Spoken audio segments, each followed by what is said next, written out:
house and threw their clothes in after them. There wasn't no screens on the windows, and them mosquitoes would make a Christian out of a man when a baseball bat couldn't.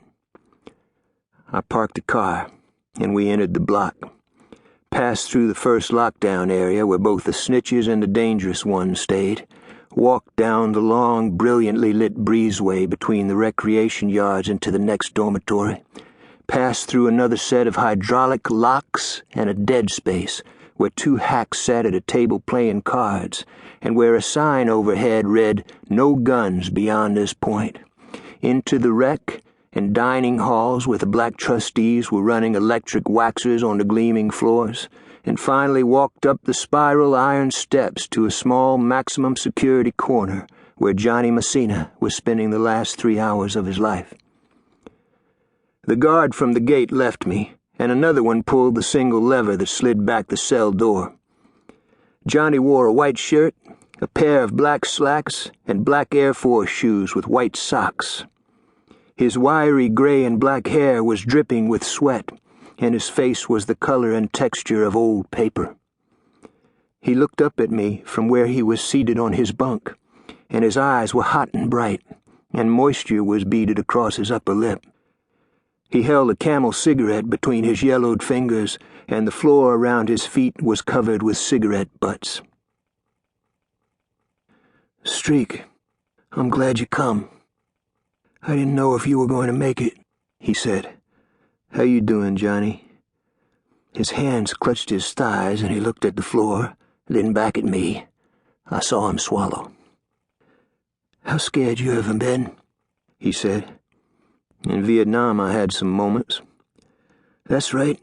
You were over there, weren't you?" "Way back in '64 before it got real hot."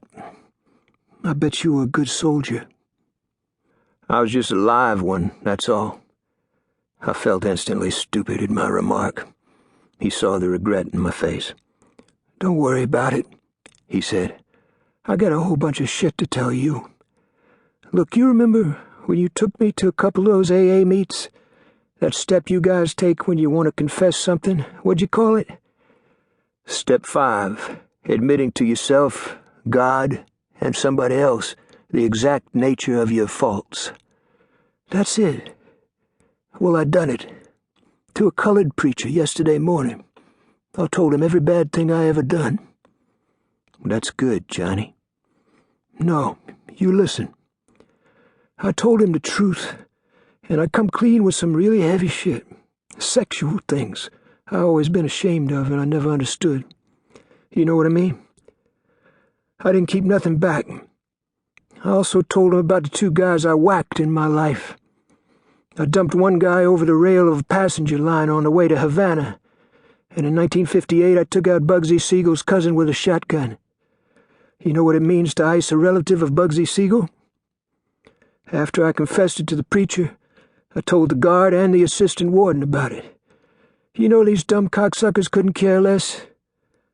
Wait a minute, let me finish. I told all this stuff because somebody's got to believe I didn't snuff that prod. I wouldn't throw no young girl out a hotel window, Streak. I got no kick coming about being fried. I figure it all comes out even in the end. But I want these bastards to know I only pushed a button on guys that played by the same rules I did. Can you relate to that?" "I think so.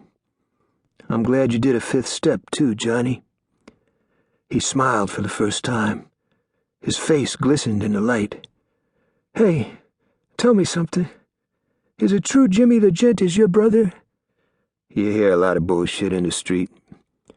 "You both got that black Cajun hair with a white patch in it like you got skunk blood in you." He laughed.